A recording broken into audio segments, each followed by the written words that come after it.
This month it was the release of Marvel's version of Spider-Man and Superman crossover, and I really enjoyed this one. And I'll be honest, this crossover is a lot better than DC's because this one is better written, and I feel like they understood the characters more in this story.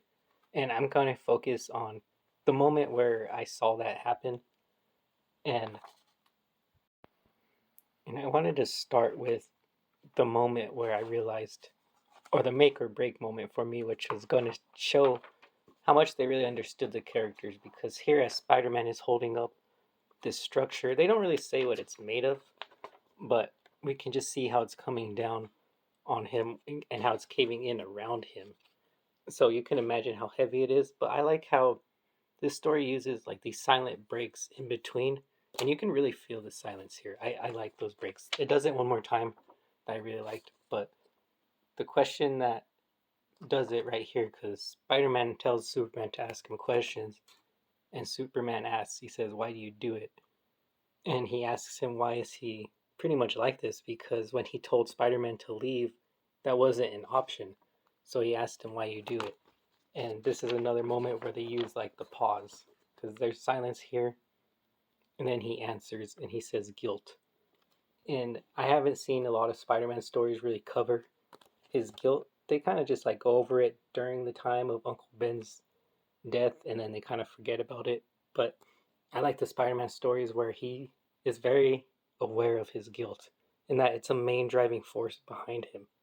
And he even explains more in detail what he means about the guilt and how when bad things always happen, it's life, but if he can stop it and if he doesn't stop it, then it's on him. It's his fault is what he says. And this speech actually gives Superman the strength to lift back up. But you can see like the whole thing is filled with kryptonite. And so Superman is struggling to lift it up. And that's when we find out that their plan was to weaken Superman so they can actually get the symbiote on him. And we get a pretty good like shot right here of their memories crossing. So Peter's seeing everything Superman went through, and then right here Clark is seeing everything Spider-Man's been through. And I think it's really crazy that the Superman saw the death of Gwen Stacy, which is crazy. So he's seeing how much Peter's lost. But right here, Venom is focused more on Superman as he's consuming him. And right here, we get a nice double spread.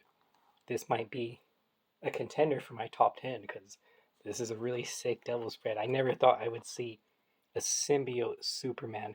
This is insane. And there's also like all their rogues gallery, all the heavy hitters are behind him. Even Taskmaster is here.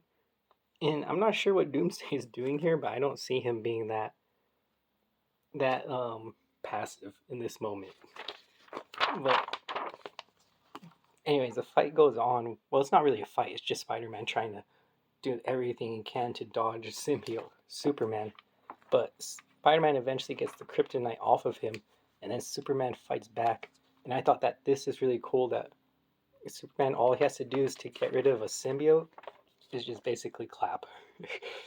And I like this moment right here where Superman and Spider-Man, they grab each other's victims by the shoulders. So you see like Spider-Man grabs Lex, Superman grabs Gotham, and they tell them to fight back, which is kind of crazy as they kind of take him out. And then we get a little bit of a time jump of 3 weeks where it's the anniversary of Uncle Ben's death, but because their memories intertwined, Clark knows that. And right here, this is another good character moment, is where they show off. They really know Clark's character because he showed up to talk to Peter about what he said about how his guilt is. And he ends up reframing it and telling Peter that it's not his guilt that really drives him, and it's never been about guilt. It's about the man that Ben and May raised. That's why he does it. And I really like this perspective from Clark. And I just really like hearing both of their perspectives on it. And then they end up having nice, like Clark ends up inviting Peter over, but Peter also points out that Clark carries two sets of glasses. I actually didn't know that he carries his dad's glasses. I knew that he carries stuff in his cape, but like I said, I didn't know he had his dad's glasses. And they invite Aunt May over to meet Clark's parents, and it's just a really cool story. Like I said, I enjoyed this one a lot more. And I'll be honest, I haven't read every single one of these. I read this one, the Gwen Stacy and Lana Lang. This was cool. I didn't mind it. I enjoyed it. I liked this shot, and then I liked seeing how Clark and Peter look outside their costumes. I like that too. And there's another one I read. So Superman and Hulk have a meeting in this comic. There's another issue where they do have a crossover where they actually fight, but they don't fight in this one. Superman actually talks Hulk out of his anger. It's a pretty cool. It's a nice angle to see instead of them just fighting as everyone always puts them together. Because realistically, I see this is how the encounter would really go between them, if it were to happen realistically. Because I don't see Superman wanting to fight him. I also read this story with Ghost Spider and Supergirl, which was really it was actually a interesting one. I liked it. It's from the writer who's doing the new Daredevil run, and I just wanted to check out some more of her writing, and I kind of liked how they're kind of in competition with each other. They wanted to see the other versions of themselves. Like Supergirl wanted to meet Spider-Man, and Ghost Spider wanted to meet Superman, but neither of them were there. And then they had to attack this villain together, and using Livewire was a nice touch because she was actually one of the main focus in another Superman issue called Chains of Love. So it's kind of cool to see her come back again. And then right here, Ghost Spider comes in and whips her up real easily, but then she gets out of it, of course. But I like how Ghost Spider's kind of not backing down in front of Supergirl, and she just keeps showing her like different stuff.